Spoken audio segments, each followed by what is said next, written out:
Oh, howdy all, grab yourself a beer, it's time for some Path of Exile discussion. And today, the big live stream happened for 3.17, the major announcement, major info dump. And just to give you a quick overview of what we're going to be looking at, there are going to be 4 new bosses, 2 of which are Maven sort of tier, and 2 of which are quite a bit lower tier, maybe more like the classic Conquerors. There's also going to be a huge overhaul to all of the Atlas mechanics. There's a sense where, whilst in some ways this new system will be more complicated than the old system, in many other ways it will be easier. And the reason that it'll be easier is that the intuition of how it works is intimately linked to what you already know about the core passive tree. So there'll be one overarching Atlas passive tree now, and that will apply to all of the different zones. Gigi made this video. This is the Siege of the Atlas official trailer. And I'll just quickly point out a couple of things from it. So here it's sort of starting with Kirak talking about how Zana has chosen Exile. She's walked away from the Atlas after the events of 3.9 and 3.13 endgame. She's just walked away after Cirrus had been killed. And Kirak is now setting up a new defensive system, like basically a new militia that are going to deal with any future Eldritch entities that came after the Maven's distress call. And so they're saying they were prepared for 1, they got 4. Then as we jump forward a little bit, you will see the footage of some of these entities and some sort of footage of some of the fights that happen against them. So you will have here, this is one of the new bosses, I believe. This is also appears to be one of the new bosses, one of the lesser ones, I think. And then these two, I think, are the 2 major ones. This is just trash monsters that are related to this boss, and then there'll be another one. So this is some of the sort of core graphical works. Now, one of the things that they're talking about here is the Atlas mechanics being overhauled. So they're changing the system where watchstones exist in order to reveal previously hidden maps. What watchstones will do now, they're called voidstones, and they're sourced in a different way.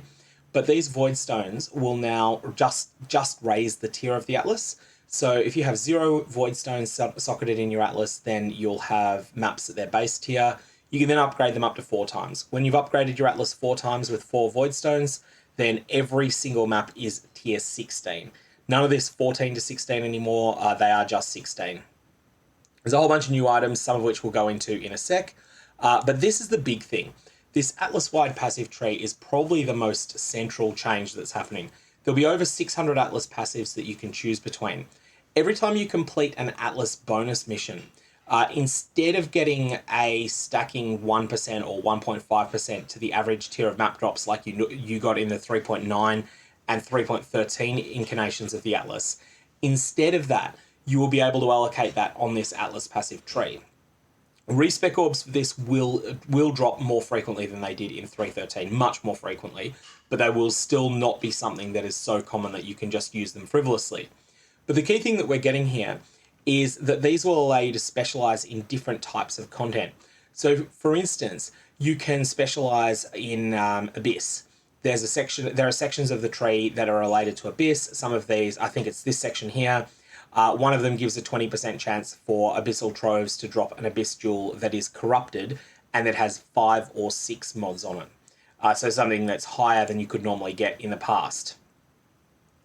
And so this gives a sort of outline of some of the things, some of the areas of the tree. There's also some details were revealed about the Archnemesis League. We'll only briefly cover that in this video, but it looks like it's something quite simple, but also should be played quite well. But that it's not intended to be some super complex league mechanic, just something that's at the more basic end. Okay, so let's talk about the Siege of the Atlas mechanics that were revealed. And one of the key things that's outlined here is that there'll be 4 new bosses. There's 2 new Eldritch Horrors that are threatening to consume the Atlas of Worlds itself, and they have their 2 subordinates. So firstly, there's just a couple of pages that are just about lore. Then after that, the Searing Exarch and the Eater of Worlds are the 2 new mega bosses. So these bosses are being added to the game at the very top end of play, and they're probably going to be comparable to the Maven in terms of their ability to be beaten, their accessibility and the like. Early on, they'll be harder than the Maven, but once people learn the fights, the intention is that they'll be a little bit easier than the Maven, if you fight them in the default way. However, you can apply map mods to these fights, something you can't do with the Maven. And so if you've got a character that's extraordinarily powerful, you can make the fight, 5 times harder for 50% more rewards by applying map mods to it. Sometimes that'll be worth doing, sometimes it won't, and I think that'll be a really interesting dynamic to see. So they have their subordinates, the Black Star and the Infinite Hunger, which are bosses that you'll probably encounter a little bit earlier in progression. The Atlas mechanics are being reworked considerably. So there's the Atlas passive tree that you saw. That is replacing the regions of the Atlas. Instead, you'll have one Atlas and one passive tree rather than having essentially 4 or previously 8. So this is something where your Atlas specializations affect every map that you run. If you spec into Legion on one map, that'll apply to all your maps, not just to a quarter of the maps that you run. So now you will ultimately aim to acquire Void Stones. Void Stones don't reveal new maps the way that Watchstones did. Instead, they just raise the tier of maps. If you can acquire all 4 of the Void Stones, then you will raise the entirety of the Atlas to tier 16. I think that happens quite late in progression, but I think you might get 3 of them a little bit earlier than that. So you have your Grasping Watchstone, you have your Omniscient Watchstone, Voidstone. I'm gonna keep calling them Watchstones at various points. But they're new mechanics that are being added in, but they'll be broadly similar to people that are familiar with Watchstones. This is a little bit simpler than they used to be.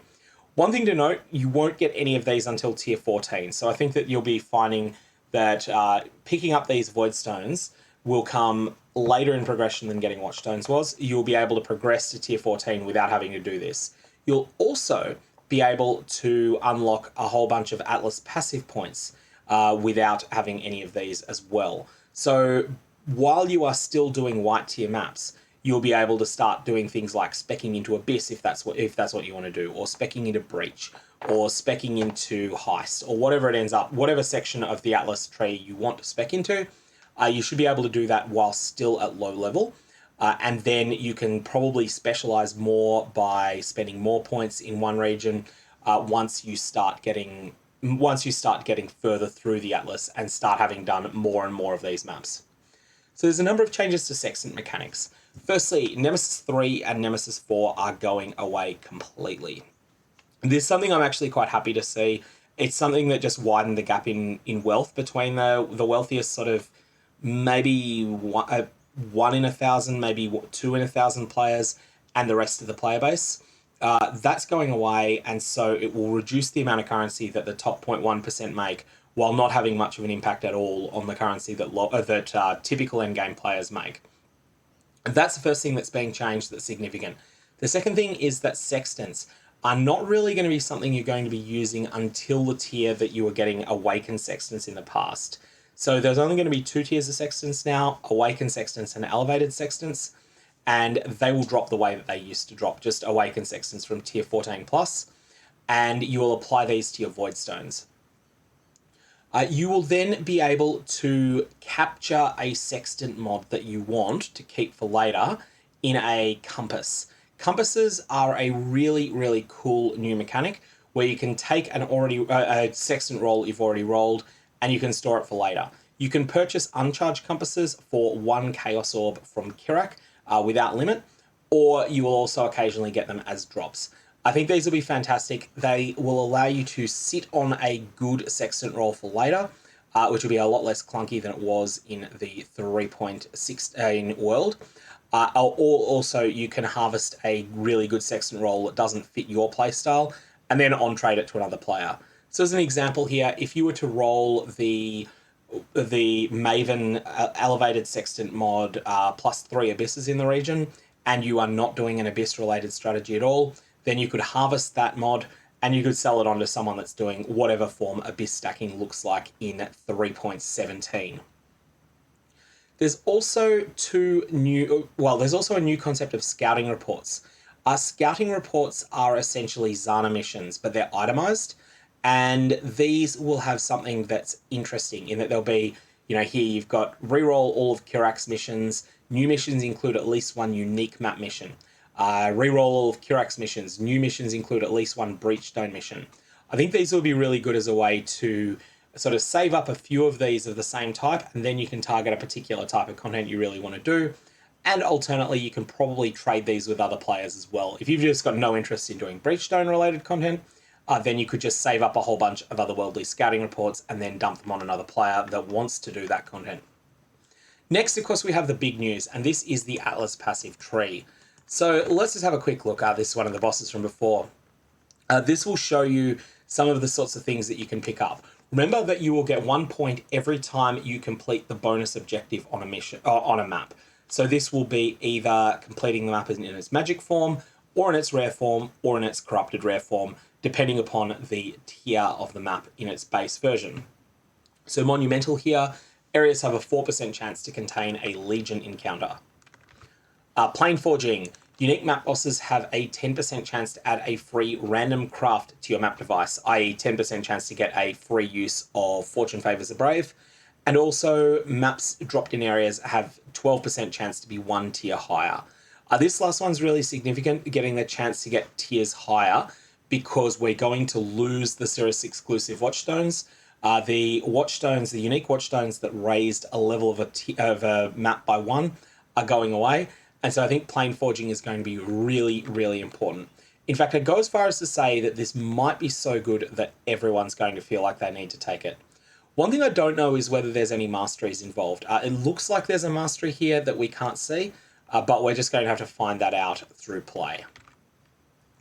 Lastly, Expert Reconnaissance. This is a way to spec into Zana missions, 50% more Atlas scouting reports found in areas. So lots of different options there, and there'll probably be a lot more. We will get the entirety of this tree, but we will not get it until next week. Now, this is where we're talking about rewards. Eldritch implicit modifiers, and really Eldritch currency in general, is something that's going to be a significant part of your motivating factors when going and chasing down the new bosses. So there's three new currency orbs that we knew were going to exist. The Eldritch Chaos Orb, the Eldritch Exalt, and the Eldritch Annulment Orb. So these have an interesting mechanic where they say, if the Searing Exarch is dominant, reroll prefix modifiers. If the Eater of Worlds is dominant, reroll suffix modifiers. So this is the sort of thing that is extremely complex text to see on an item. And that's something, and these also work the same way. The reason that they've gone this way is that you will have a lot of control over which of the various Eldritch entities is dominant on an item. And you can do that at low investment by using the Eldritch Embers and the Eldritch Ichor as something to sort of get started. But once you've got an item that's already spectacular, i.e. you've invested Orbs of Conflict in it, which we'll get to in a sec, at that point you'll find that these will be much more difficult to use surgically. So it's going to create a really interesting crafting flow that we're going to have to take a lot of time to optimize. So what do these do? So firstly, you will apply an Eldritch Ember or an Eldritch Ichor, and you can apply both of these to the same item. When you apply an Eldritch Ember, it will apply a tier 6, 5, 4, or 3 Eldritch fire-themed mod to the item. When I say fire-themed, it's not actually necessarily fire. It's just from one pool of mods, which include all the fire mods. So these Ember mods are going to be something that will be linked to the Searing Exarch. So you get a Searing Exarch mod, tier 6, 5, 4, or 3, and these will sort of feel a bit like synthesis mods, so synthesis implicits. Then you can get a second one, and these will be ones that are related to the other boss, the Eater of Worlds. So the Lesser Eldritch Ichor will put a tier 6 one on, Greater Ichor will put tier 5, Grand tier 4, and Exceptional will put a tier 3 mod on. How do you get tier 2 and tier 1?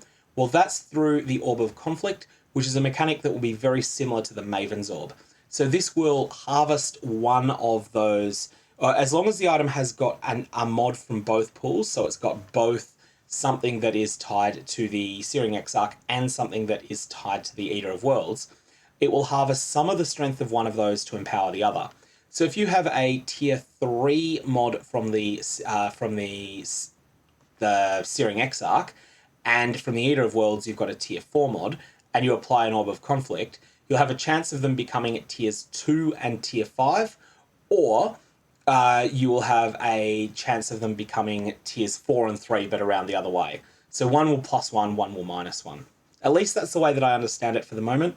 We'll have to test this out in game to see if this is exactly correct. So ultimately, what's your flow going to be? For crafting an item, you are going to want to apply your... firstly, you want to get the explicit mods on the item to be what you want them to be.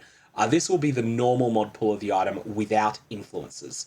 Then at that point, you can add a single Searing Exarch themed mod, such as this adds 38 to 72 fire damage to spells, and you can add a Eater of Worlds mod, such as enemies cannot regenerate life within a radius of 28. And when you've got them, if you just want tier 3 and down, all you'll need to do is apply Exceptional Eldritch Embers and Exceptional Eldritch Ichors until you are happy with each of these two different mods. If you want to be greedy and go higher, you're then going to need to add in Orbs of Conflict as well. That sort of crafting, I think, is going to get quite expensive, but ultimately you will get you'll get access to all of the mods just with the Exceptional Embers or even the lower versions. But to get them to amazing tiers, you'll need to shell out for Orbs of Conflict as well, which I believe come from the Maven and some Maven-related content. There's a number of cool unique items, including some extremely aspirational ones that come from the Searing Exarch and the Eater of Worlds. So Ashes of the Stars is the first one. Something that needs to be stated here, because it's not mentioned on this page, but was mentioned in the live stream, is that the +1 to the level of all skill gems mods that are on amulets. So you'll have +1 to the level of all fire spell skills, +1 to the level of all intelligence spell skills. Those mods, they are being removed from the influence pools and added into the core pool. That should be really, really significant. Ashes of the Stars grants increased XP gain for gems, which means that every Simulacrum farmer will want to wear this. Increased reservation efficiency, which is really strong. +1 to the level of all skill gems. It's not even just limited to spell gems, and a boost to quality on all skill gems. This feels like it's a really strong item, and I'm sure that there will be a lot of uses for this. It feels like it's something that most characters are going to want to use. Well, most characters that are not attack builds will get a lot from this, or if they are attack builds, but they're those odd attacks that scale very aggressively with gem level like elemental hit. Most of those will gain a lot from Ashes of the Stars. Whether it's better than another amulet is another question, and I think that will vary from build to build, but this looks like a really strong item. A Dissolution of the Flesh is really interesting as a bizarre jewel. So this removes your energy shield and causes damage that's done to you to be taken in the form of a 2-second life reservation. Ultimately, this makes your life pool function somewhat like Energy Shield in that it recharges itself, and it removes all need for you to... it removes all need for your character to be able to replenish its own life, but it does so at a huge drawback of you basically having no way to replenish life yourself other than waiting out 2 seconds. You need to go 2 seconds without taking any damage. This item feels both really strong and really high risk. I think most players aren't going to use it, but there will be some really strong builds around this. Polaric Devastation has a new mechanic, cover enemies in frost, and also is just generally a fairly good looking opal ring. Looks like a strong item. We'll have to see how it plays in reality. But now we've got the big ones, Forbidden Flame and Forbidden Flesh. These are incredibly strong. This got a lot of questions about it in the live stream, and the way that it works is that this will pick a class when it drops. So for instance, you might get a Ranger version like the one you see here.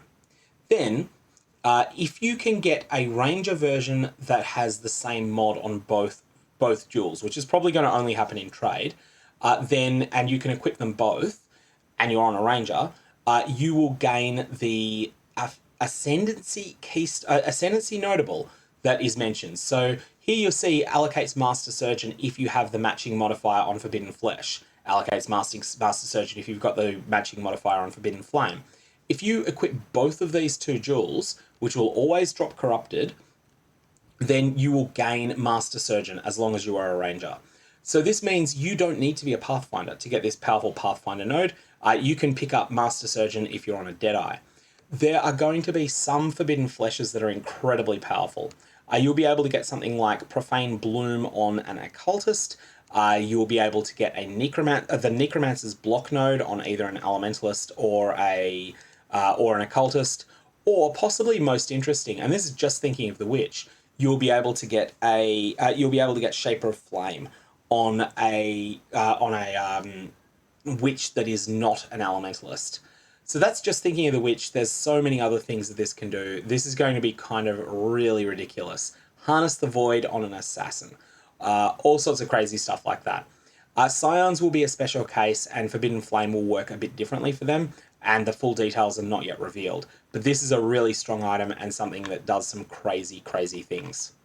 The Archnemesis Challenge League was something that was discussed, and ultimately this looks like it's going to be quite interesting as a fairly simple challenge league, where there will be a new iteration on rare monsters that are available in a zone. When you're mapping, you'll occasionally pick up Archnemesis little tokens. These are actually untradeable items that you'll pick up every now and again, and that you will then be able to use in order to augment a chained rare monster. So here you've got these monsters that are chained. You'll be able to augment these with these new Archnemesis tokens, and when you do this, they will drop additional rewards. So for instance, if you kill this Echoist, you will get a generic reward plus an essence reward. You can then augment more in the same zone, and they will remember that the first one was given Echoist, and they will also pick up an additional thing like Berserker, which will then drop a unique item. So that's something that's going to allow you to juice up an encounter with a rare monster 4 times in a zone. Additionally, there are various combos that you can use, like this mirror image one that gives divination card rewards that are available that you can't get as drops. You will only get them from killing lesser versions of Archnemesis. That those lesser Archnemesis will be in various recipes. It seems like it'll be quite a complex system that will have to take a little bit of time to figure out, but I'm sure that there'll be pretty solid rewards. Innocence Touched seems really interesting. This is one of the combo-oriented ones that's more of an endgame option, and it looks really strong. It adds 3 currency rewards, and it also transforms all other reward types into currency. So if you've got something that gives 3 rewards like Flamewalker, and then you also apply an Innocence Touch to the next boss, then that means that you will get 6 rewards from that monster, and they will all be currency.